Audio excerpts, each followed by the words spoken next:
Pondering the creation of the world is a worthy endeavor, taken on by scientists and theologians alike.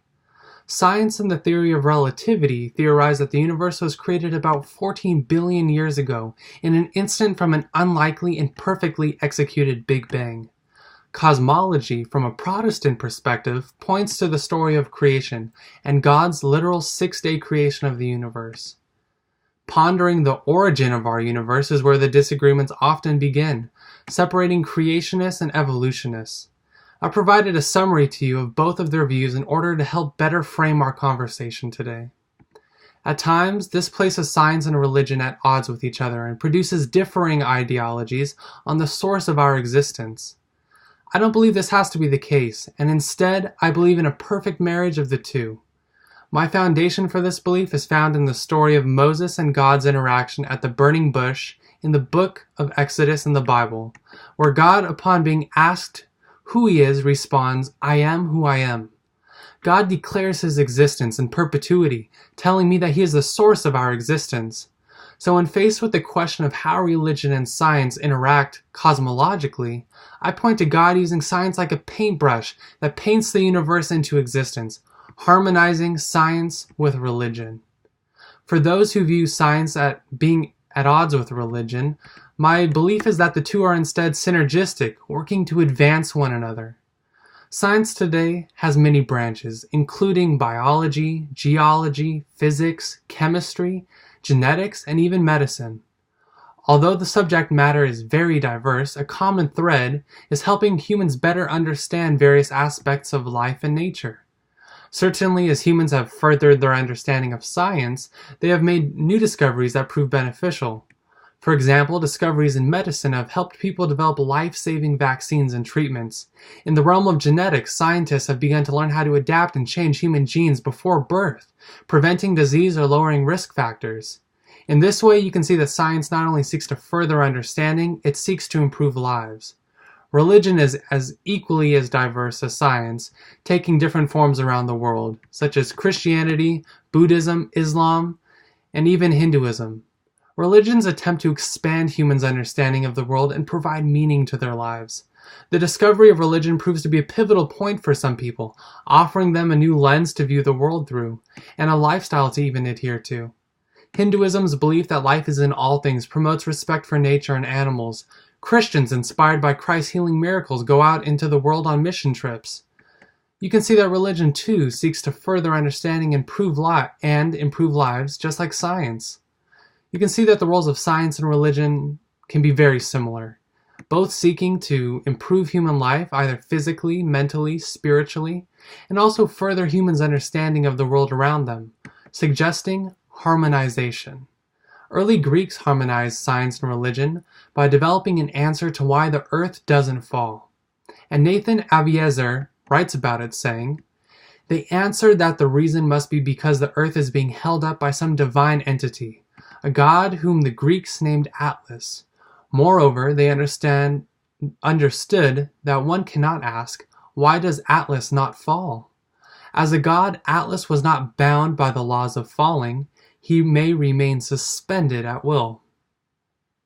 The harmony of these two is also depicted in the Christian doctrine of God's two books, with the Bible being God's book on religion and nature as God's book on science. Joshua Moritz, the author of Science and Religion, also discusses this notion in his book as well, providing more context to it.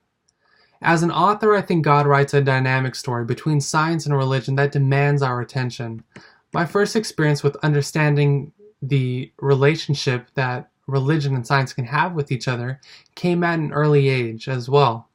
I recall a story of a ride home from church around the first or second grade where, after a day in Sabbath school where we had learned about Moses leading Israelites out of Egypt and God's miracle of parting the Red Sea, I brought up the story to my dad, and he responded with something along the lines of, "You know how that can be explained by science?" I immediately began arguing with him about how God can do anything and how it wasn't science. And being an attorney, he willfully argued my points and offered rebuttals of his own. The conversation caused me to really think about if I brought up science and brought it into the equation, was I diluting God's omnipotence? But I came to the realization that this was not the case. I was actually doing the opposite. By bringing scientific explanations of miracles into discussion, I could discover new ways to appreciate God and His power. This was just the beginning, because throughout my life, my dad and I have always looked at the science behind the Bible. I eventually grew up and began getting interested about it too, leading to a number of discussions and debates on the topic. And I've even read papers my dad wrote, outlining everything concerning religion and everything from God's creation of the universe to humans' discovery of how the Big Bang worked. The total effect of those discussions has led to my present understanding that science and religion can agree and actually enhance each other. It is with this understanding that I've outlined the examples of synergy between science and religion that I'm about to tell you. Historically, modern science's roots can be traced to medieval Europe. Historians and philosophers of science point to the influence religion has had on science as foundational for science's development. Many theological concepts and ideas served as foundational assumptions for scientific exploration and discoveries by early scientists. Joshua Moritz, the author of Science and Religion, again points to Newton's argument for the universality of the laws of nature. Newton said, if there be in universal life, and all space be the sensorium of a thinking being, or God, who by immediate presence perceives all things in it, then the laws of motion arising from life or will may be of universal extent. This reasoning of an omniscient being as support for the universality of nature is a clearly theological idea. Another example Moritz points to is the motivation for scientific experiment by Francis Bacon, which he says was to revert the mind back to its previous perfect condition, or at least a more perfect condition. This is based on the supposition that the mind deteriorated after the fall of mankind and the introduction of sin into the world, as described in Genesis. Carl Giberson also describes some of the world's most famous historical scientists as being motivated by their religion, saying, they were captivated by the wonder of coming to a greater understanding of God's creation and convinced that they could see an even deeper expression of God's handiwork in the world they were explaining. These points offer support for the idea that religion helps advance science. As an example of how science helps advance religion, you can look at a few areas, recalling the experience I had with my dad at a young age. I was happy accepting God's miracles as they were written, and I didn't delve deeper into them or desire how they were carried out within the realm of science. However, as I grew older and began to look at how God acted through the laws of nature to enact His miracles, I developed a greater appreciation of God's awesome omnipotence and power. The handout you received lists a few miracles in the Bible and possible scientific explanations for them, and I hope that you see how it illustrates the beauty behind combining both science and religion. It's important to note that I'm not saying that God is limited by science, but instead chooses to work through it. Referencing my initial point, God uses science as a paintbrush, enacting His work through an understandable medium for humans. He surely has other instruments at His disposal. And Isaiah 55, 8-9 in the Bible supports this, saying, for my thoughts are not your thoughts, neither are your ways my ways, declares the Lord. For as the heavens are higher than the earth, so are my ways higher than your ways, and my thoughts than yours. This promotes the idea that God has other ways besides science of acting and creating things, but He uses science as a way for us to understand it as humans. Science has helped advance religion in other ways too. For example, geology contributes to providing evidence of a worldwide flood as described in the story of Noah. Another example would be archaeology and anthropology working together to help us better understand the people and civilizations of those that we read about in the Bible. These examples help show that science contributes in more ways than one to religion, through providing added detail to God's enactment of miracles, to unearthing scientific discoveries that help provide Christians with evidence of their biblical stories. Finally, what is the effect of embracing the harmony and synergy of science and religion? I think it's well illustrated by the history of the Seventh-day Adventist Church. An early Adventist figure, and a very important one, Ellen White wrote about the effects of coffee and tobacco on the human body. Those writings were the beginnings of her advocacy for a healthy life, and she encouraged the congregation to leave those things behind. Then she received a vision in 1863 which would become the well-known health message to the Adventist Church, promoting a plant-based diet and healthier lifestyle. This message would inspire another Adventist, Dr. John Harvey Kellogg, also known for Kellogg's cereal, to establish his famous sanitarium at Battle Creek. His sanitarium promoted well-being through different kinds of therapy and dietary coaching. And this was just the beginning of the Adventist focus on health and well-being.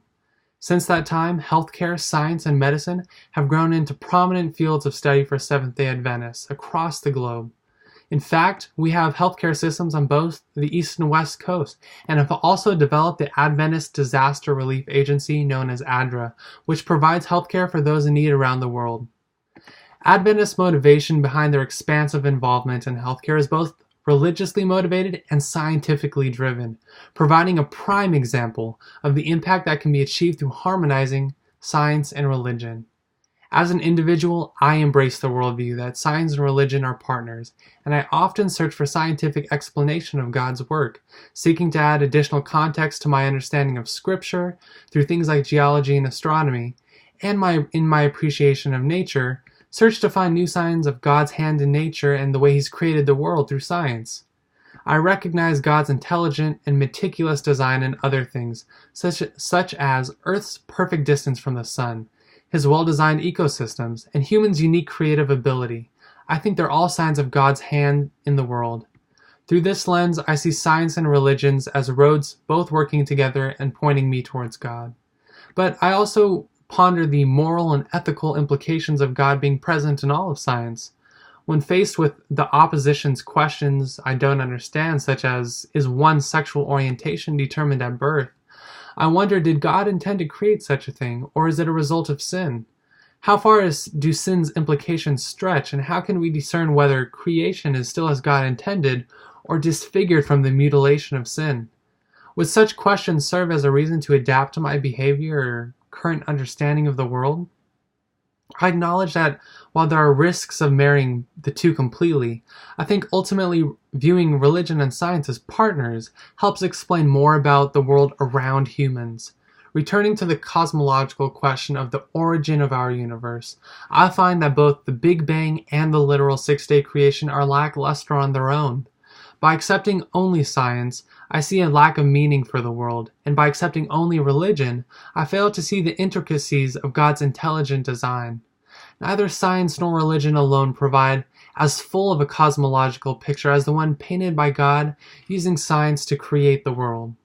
By harmonizing science and religion, I see a more complete picture of God's omnipotence and see the origin of life in new light. By reflecting again on the roles of science and religion, I see that both seek to further human understanding and benefit human life, so their interactions help advance their common cause.